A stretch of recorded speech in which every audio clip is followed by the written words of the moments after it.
She recognized the fabric before she recognized the feeling. It was laid across the bed in Mrs. Yves's guest chamber like something poured there, pale blue silk that caught the late afternoon light and turned it to water. Silver thread traced a pattern along the bodice and hem that Thea could not name, but that seemed, in the way of very fine work, to have been stitched by someone who understood restraint. Not embroidery that announced itself, embroidery that waited to be found. It belonged to a woman who had no further use for it, Mrs. Ivok said from the doorway, and there was something careful in the phrasing that Thea might have noticed had she not already been running her hand across the skirt and thinking only that she had never touched anything so fine in her life. Mrs. Ivia was her mother's cousin, twice removed, or perhaps 3 times. The connection had been explained to Thea in a letter that arrived the previous autumn, when her father's death had left her with a small house in Hertfordshire, an even smaller income, and no reason whatsoever to be in London. Mrs. Iva had written to offer what she called a season of proximity, not a sponsorship, not a formal introduction, merely a bed and a borrowed address from which Thea might attend certain gatherings where the company would be tolerable and the expectations modest. Thea had accepted because the alternative was a winter of counting candles. The ball was Lady Whitwell's, and it was not the sort of occasion to which Thea would ordinarily have been invited. Mrs. Iva moved in circles adjacent to the aristocracy, close enough to receive cards, distant enough that her attendance was a courtesy rather than an expectation. The gown had been offered that morning, when Thea confessed she had nothing suitable. "You are nearly her height," Mrs. Iva had said, and opened the wardrobe as if the matter were settled. Thea did not ask whose wardrobe had supplied it. She did not think to.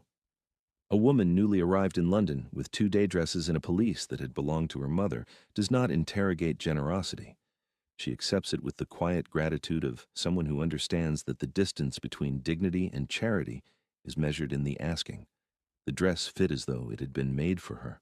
The sleeves sat precisely at the shoulder. The empire waist fell where it ought. The pale blue silk, which she'd expected to wash her out, she was fair, with light brown hair that resisted arrangement, instead did something unexpected to her coloring. It made her look like mourning. She did not know this. She knew only that the fabric did not pull and the hem did not drag, and that when she descended the staircase into Mrs. Iva's front hall, the older woman looked at her for a very long time and then said, "Yes, that will do." The ballroom at Whitwell House was larger than Thea had anticipated, and considerably warmer. She had been to dances in Hertfordshire, country assemblies where the musicians were enthusiastic and the refreshments were warm lemonade, but nothing that involved 400 candles, a string quartet playing Haydn, and a receiving line that took 11 minutes to pass through. Mrs. Iva steered her through with practiced efficiency, introducing her as Miss Kinross, my young relation from the country, which was both true and strategically vague. Thea found a position near the far wall where the candlelight was less direct and the crowd less dense, and she watched. She was good at watching. Her father had been a clergyman of modest means and considerable intellect, and he had raised her on the principle that observation was the beginning of understanding. She had spent her childhood watching parishioners, watching weather, watching the way light moved across the nave of his church at different hours. She brought that same attentiveness to Lady Whitwell's ballroom, and what she saw was a room performing itself, every gesture calculated, every laugh placed, every position in the room a statement about where one stood in the order of things. She did not see the Duke of Whitmore until he had already seen her. Lawrence Drayton had not intended to attend. He had accepted the invitation 6 weeks earlier, in a moment of resolve that had since evaporated, and he had spent the carriage ride to Whitwell House composing plausible excuses for an early departure. His valet had pressed his evening coat. His steward, Selby, had reminded him that Lord Whitwell sat on the same committee in the House of Lords, and the continued absence from social occasions was beginning to attract comment. His housekeeper, Mrs. Cull, had said nothing at all, which was her way of saying everything. 3 years. Emmeline had been dead for 3 years, and the world had decided that this was sufficient. That grief, like a season, had a prescribed duration, and his had exceeded it. He did not agree. But he had stopped arguing, because arguing required energy he no longer possessed, and because the people who told him it was time were not wrong, they were merely irrelevant.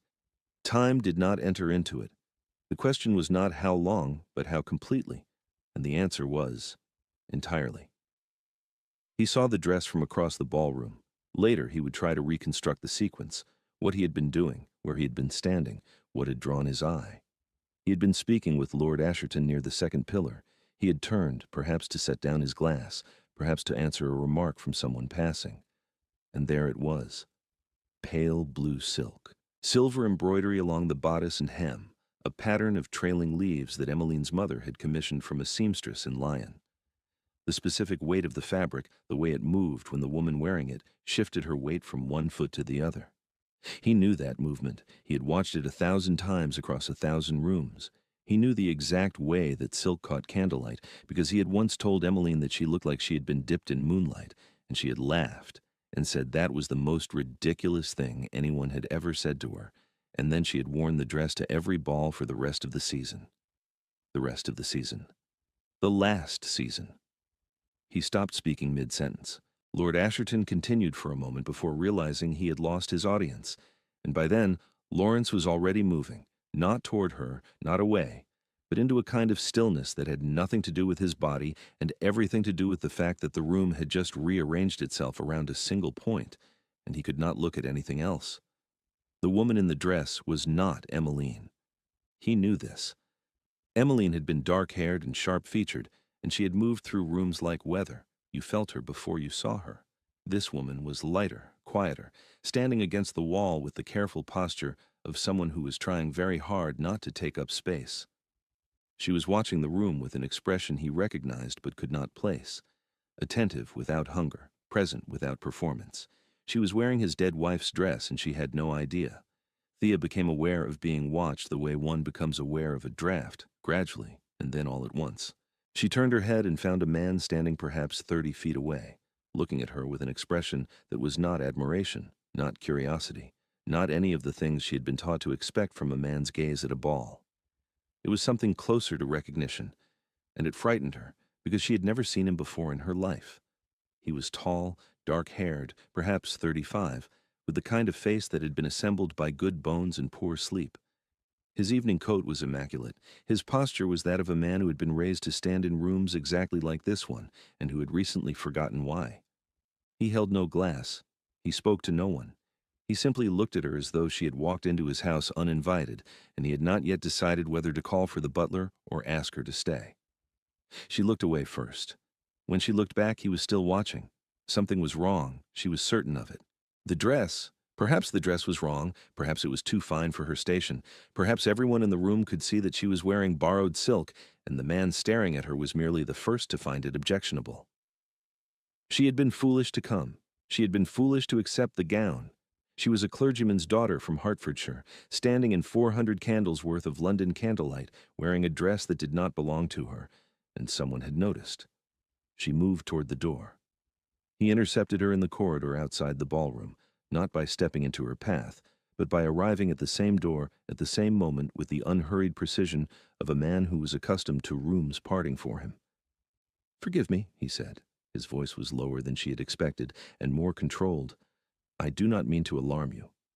"You have not alarmed me," Thea said, which was a lie delivered with sufficient composure that it passed for truth. "You are leaving." "I'm taking air." He looked at her. The corridor was lit by a single candelabra on a hall table, and in that reduced light, the silver embroidery on her dress caught and held the flame in a way that made his chest tighten. "I'm the Duke of Whitmore," he said, "and I owe you an explanation for my conduct in there, though I am not certain I can give one that will make sense."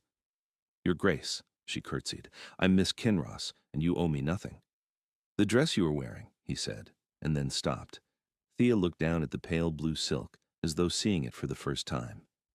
"It was lent to me," she said carefully, "by my relation, Mrs. Eviog. If there is something inappropriate about—" "It is not inappropriate," he paused. "It belonged to my wife." The corridor went very still. Somewhere behind them, the quartet began a new movement. Thea heard it distantly, as though the music were coming from a different evening. "Your wife," she repeated. "My late wife. She died 3 years ago. She wore that dress to the Ashfords' ball the spring before." He delivered this information with the careful precision of a man who had learned to say difficult things without inflection, because inflection was where the grief lived, and he could not afford to let it into his voice in a corridor with a stranger. I recognized the embroidery. It was commissioned by her mother. I do not believe there is another like it. Thea's hand moved to the silver thread at her bodice. She touched it lightly, as one touches something that has just changed its meaning entirely. I did not know, she said. Of course you did not. Mrs. Iva did not say. Mrs. Iva may not have known. The wardrobe was dispersed after... He stopped again. It does not matter how it came to be lent. I wished only to explain why I was staring, so that you would not think... I thought I had done something wrong, Thea said quietly. He looked at her then with something that was not grief and not recognition, but was perhaps the space between them, the place where a man who has lost everything meets a woman who has nothing, and they find, briefly, that they are standing on the same ground. You have done nothing wrong, he said. She nodded. There was a pause in which neither of them moved, and then she said, Would you prefer that I change? Mrs. Ivag's house is not far. I could... No. The word came too quickly, and he heard it, and something shifted behind his eyes. No, you should not change on my account. The dress is... He searched for the right word and did not find it. It is only silk. They both knew it was not only silk. He escorted her back into the ballroom, because it was the correct thing to do, and because, having spoken to her in a corridor without introduction or chaperone, the alternative was to leave her standing alone with a story she had not asked for. Ivas appeared at Thea's elbow within moments, sharp-eyed and assessing, and the Duke bowed and withdrew. But he did not leave the ball. He stayed for another hour, speaking to Lord Asherton, to the Whitwells, to a young MP whose name he immediately forgot. He stayed because from the second pillar he could see the pale blue silk moving through the room, and the woman inside it was dancing now. Someone had asked her, one of the Hartington sons, and she danced the way she stood, carefully, attentively, as though the steps were a language she was translating in real time. She was not graceful in the way Emmeline had been graceful. Emmeline had danced as though the music belonged to her. This woman danced as though the music had been lent, and she intended to return it in good condition. He left before the supper was announced.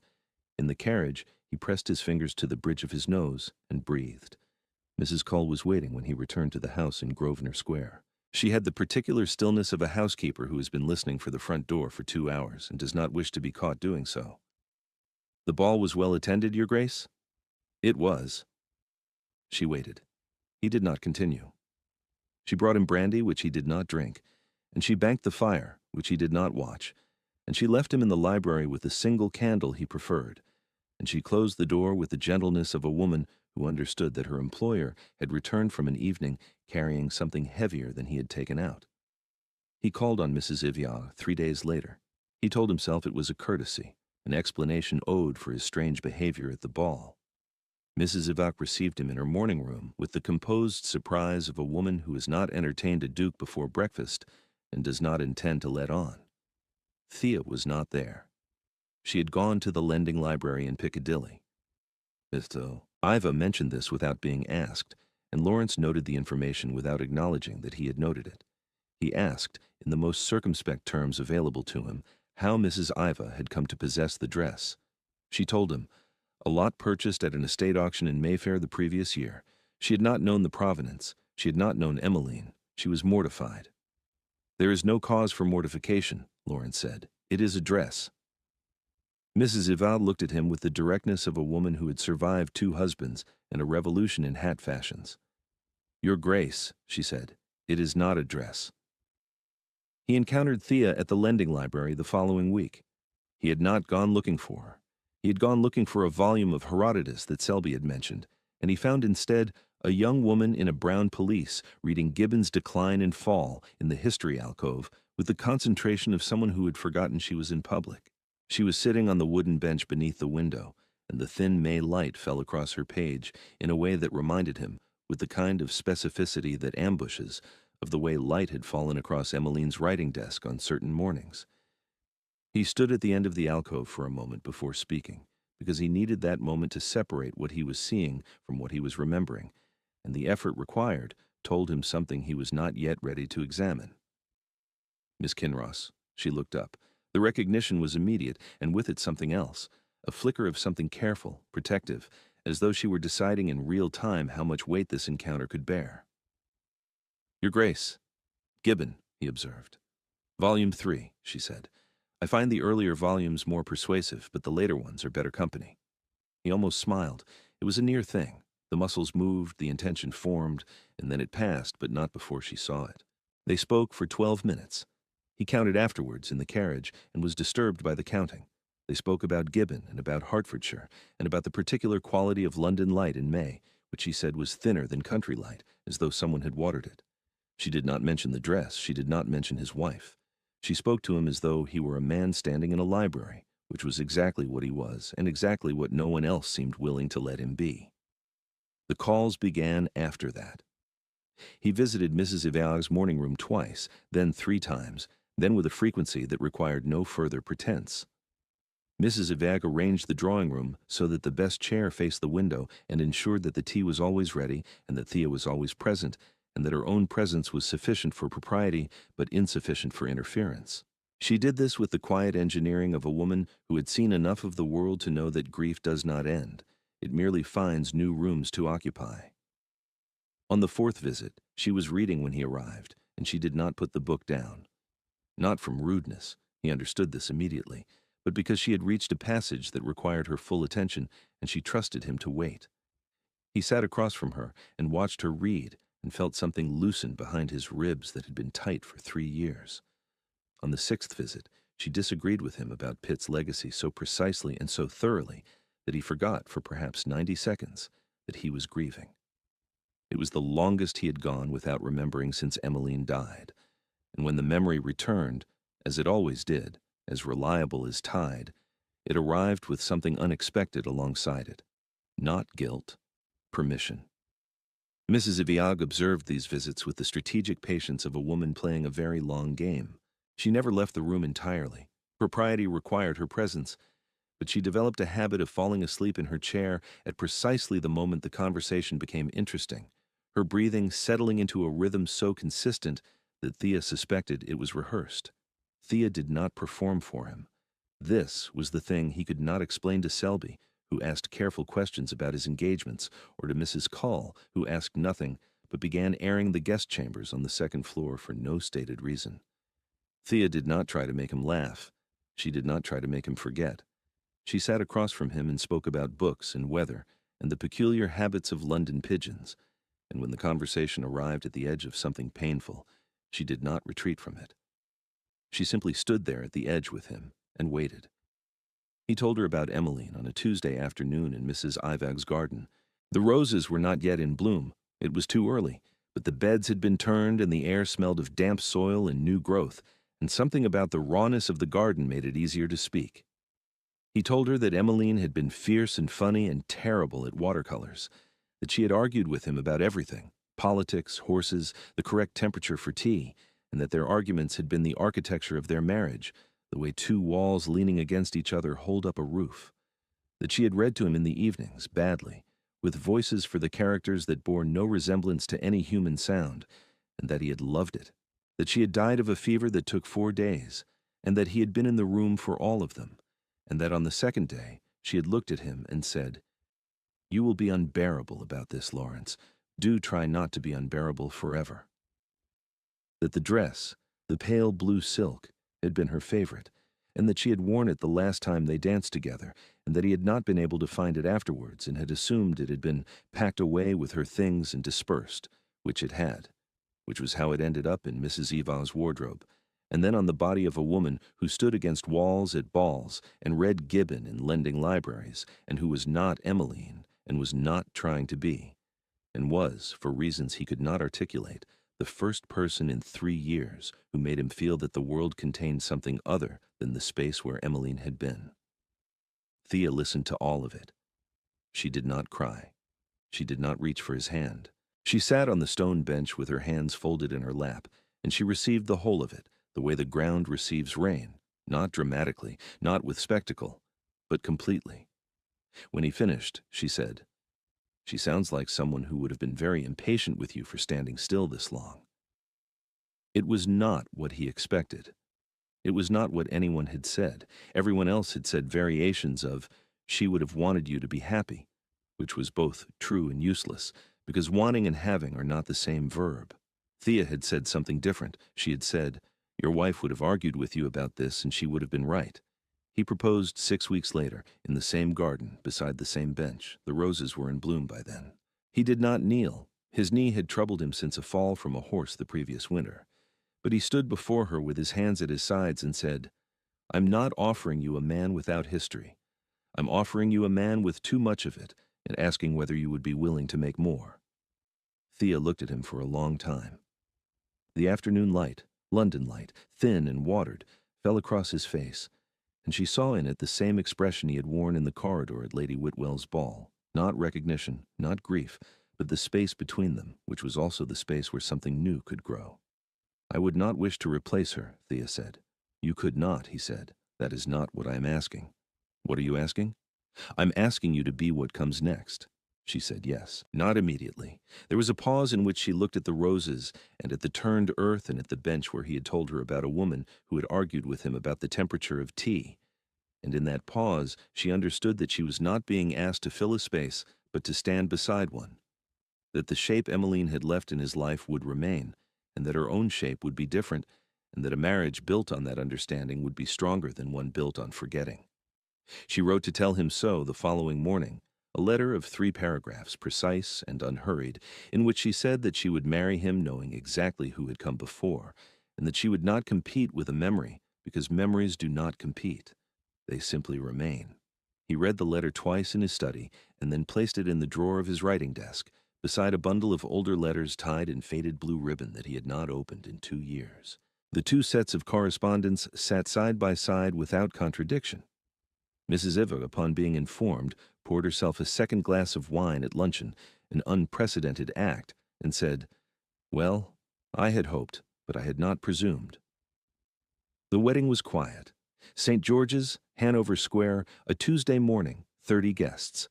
Mrs. Iva sat in the second pew and wept with the practiced restraint of a woman who had attended enough weddings to know which tears were permitted and which were not.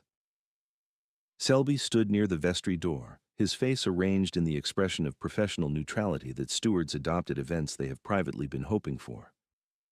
Mrs. Call had overseen the breakfast preparations with the intensity of a woman who understood that the first meal of a new marriage sets the tone for all subsequent meals. Thea wore ivory muslin with a Spencer jacket. She did not wear the pale blue silk. She would not have considered it, and he would not have asked, and neither of them mentioned it, which was itself a kind of understanding. It was Mrs. Call who raised the matter, 3 months into the marriage, with the oblique directness that was her particular gift. She found Thea in the morning room, the Duchess's morning room, which Thea was still learning to think of as hers, reviewing the household accounts that Mrs. Call brought her each Friday. "Your Grace," Mrs. Call said, "there is a trunk in the attic. It contains several items that belonged to the late Duchess. His Grace asked some time ago that they be stored. I wondered whether you wished them to remain, or whether you had a preference." Thea set down the accounts. "What sort of items?" "Books, some correspondence, a few garments." Mrs. Call paused with the precision of a woman choosing her next word from a very short list. "Including a dress." Thea understood. She sat with the understanding for a moment, turning it over the way she turned pages, carefully, without creasing. "Leave the trunk where it is," she said. "It is not mine to decide." Mrs. Call nodded. "Very good, Your Grace." But that evening, after dinner, when they sat in the library together, he with his parliamentary papers from the House of Lords, she with her volume of Gibbon, now on volume 5, Thea said, "Mrs. Call mentioned the trunk." He looked up.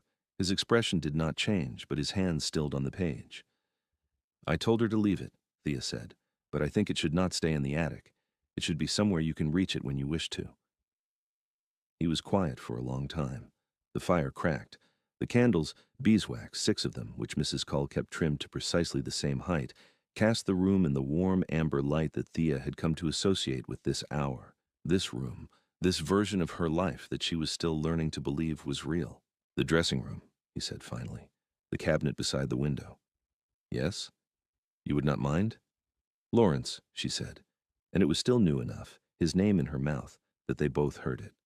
"I did not marry you in spite of her. I married you because of who you became in the years after her. She is part of that. I would not subtract her." He set down his papers. He crossed the room. He took her hand, not dramatically, not with the urgency of a man in the grip of passion, but with the steadiness of a man who has just been told something he needed to hear and is holding on to the person who said it. The dress was moved to the dressing-room cabinet the following morning. It remained there, folded in tissue, undisturbed and undenied. Thea passed it daily and thought nothing of it, which was perhaps the kindest thing she could have done. To treat it as what it was, which was evidence of a life fully lived and fully loved, no more threatening than a portrait on a wall or a name in a family Bible. The following spring, Lady Penrose hosted a ball. It was Lady Penrose who had provided the introduction that brought Mrs. Iva into the Whitwell orbit, and she had followed the courtship with the proprietary satisfaction of a woman who believes she has arranged something that was, in fact, arranged by a borrowed dress in a lending library and the specific quality of London light in May. Thea wore green silk. She danced with her husband, all of the dances, not because it was expected, but because he asked and she accepted, and because neither of them was performing for the room.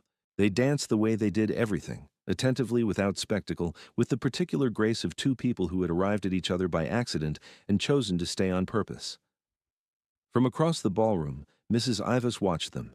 She was standing near the far wall, in the position Thea had occupied a year earlier, and she held her glass of ratafia and observed the Duke of Whitmore dancing with his second wife with an expression that was not triumph and not sentimentality, but was perhaps the quiet satisfaction of a woman who had opened a wardrobe one morning without knowing what it would set in motion. Selby, who had accompanied the household to town for the season, reported to Mrs. Cull that the Duke had danced 5 dances and laughed once. Mrs. Cull received this intelligence with a nod that managed to convey both professional acknowledgement and profound personal relief. In the dressing-room cabinet at Grosvenor Square, the pale blue silk rested in its tissue, silver embroidery catching no light at all. It did not need to. It had done its work.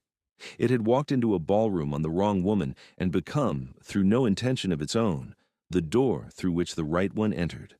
The autumn brought a daughter. They named her Emmeline, and Thea suggested it, and Lawrence did not speak for several minutes after she did. And when he finally said yes, his voice was rough in a way that had nothing to do with refusal, and everything to do with the fact that some gifts arrive so precisely that they leave no room for composure. Young Emmeline had her father's dark hair and her mother's habit of watching. She watched from her cradle, from her nursemaid's arms, from the morning room floor where Thea set her on a blanket, and reviewed household accounts while the baby observed the ceiling with the grave concentration of someone cataloging a new world. On the anniversary of the first ball, Lady Whitwell's, the 400 candles, the corridor, Lawrence found Thea in the library. She was reading. She was always reading. Young Emmeline was asleep upstairs, and the house had settled into the particular quiet of a winter evening, the kind of quiet that is not empty but full, the way a room is full when it contains everything it needs. "I have been thinking," he said, "about what you said, that she would have been impatient with me for standing still." Thea looked up. "You were right," he said. "She would have been furious. She would have called me a fool and thrown something, probably a book. She had a particular fondness for throwing books, and told me that I was wasting the one life I had been given." "She sounds formidable." She was, and she would have liked you, which she would have found extremely irritating because she did not like being predictable. Thea closed her book. She did not set it down. She held it in her lap, one finger marking her place as though she intended to return to it, but not yet. "I think," she said, "that I would have liked her too, and I think she would have told me to stop reading so much and go for more walks. She would have told you that your taste in historians was pedestrian and then borrowed your copy of Gibbon and never returned it. Then she and I would have had our first argument." "Yes," Lawrence said, and she would have enjoyed it enormously. They sat together in the library until the candles burned low. In the dressing-room cabinet, the pale blue silk kept its shape in the tissue. In the nursery above, young Emmeline slept with her fists curled and her face turned toward the window, where the London light, thin and watered, was already beginning to pale into morning. They arrive here, like a dress worn without knowing its history, whenever they are ready.